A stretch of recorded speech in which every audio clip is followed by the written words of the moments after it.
All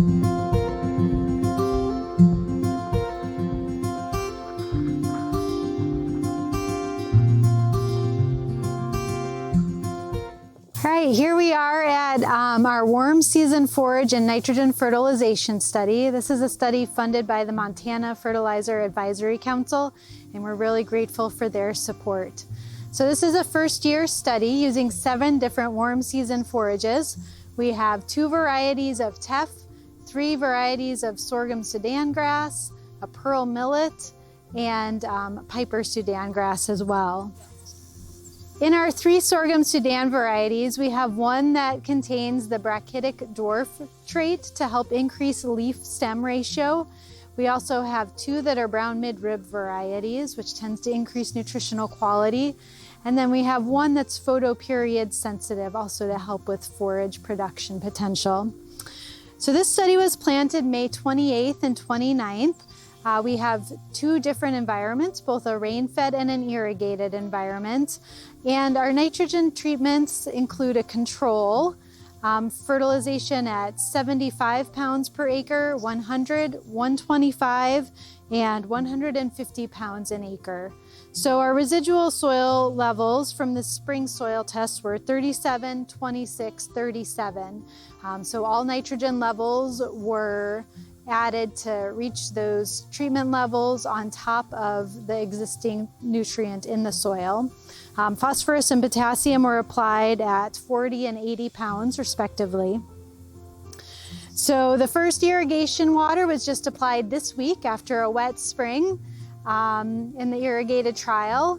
And things are growing really nicely. As you can see, the Piper Sudan grass so far is the clear winner in terms of height, with a few of the sorghum Sudan varieties close behind.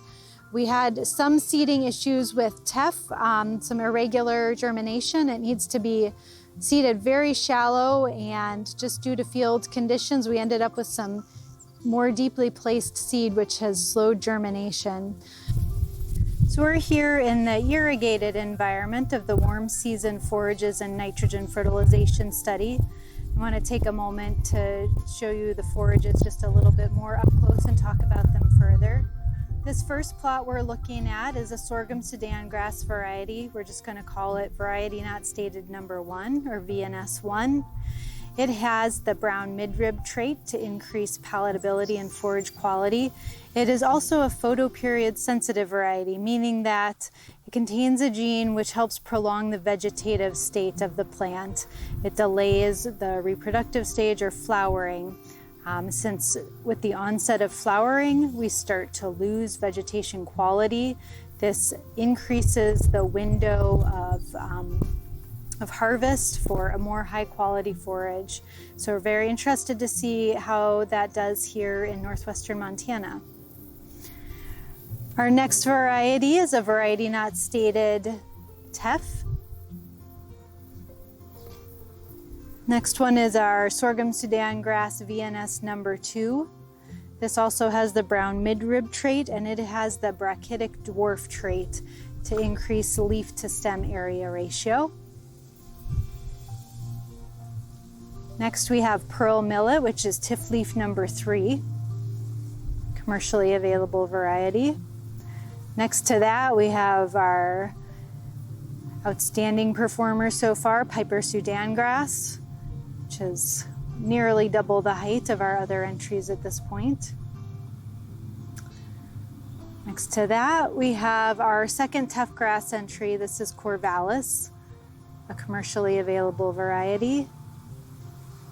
And then last plot here, we've got our variety not stated number 1 sorghum Sudan grass variety. It is also photoperiod sensitive, but it does not have a brown midrib trait. So here we are out in the rain-fed environment of the warm season forages and nitrogen, just taking a look at how these varieties look compared to the irrigated. Again, not seeing too much of a difference yet since we're in the early stages of irrigating. Here on the end, or second to end, we've got a border plot on the end. So second to end is that VNS number 3 that is photoperiod sensitive and has the brown midrib trait.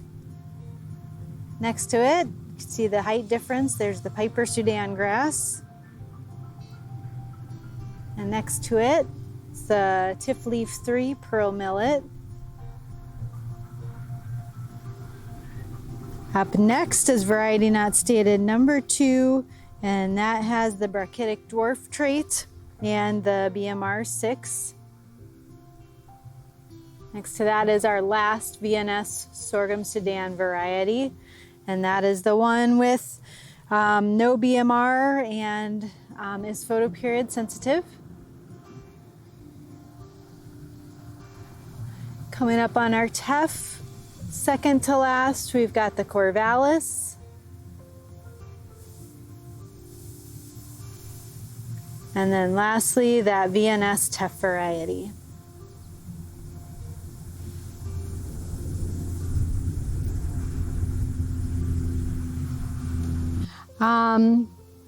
So the goal of this study is to really assess how growing warm season forages might fit into existing cropping systems here in northwestern Montana. So we'll be measuring productivity from yield. We'll be looking at forage quality in terms of nitrate levels, because we want to make sure at those higher nitrogen fertilization levels we're not getting residual nitrate in the forage. And then we'll be looking at non-structural carbohydrate levels. There has recently been an increase in demand for low sugar forages, especially within the horse community, for horses that cannot tolerate high sugar forages due to laminitis or other health conditions. So we're interested in seeing how different nitrogen fertilization levels here in these warm season forages, which are typically lower in sugars to begin with, may affect those sugar levels. So we're really excited about this study, and we'll be looking forward to sharing the results with you at the end of the season.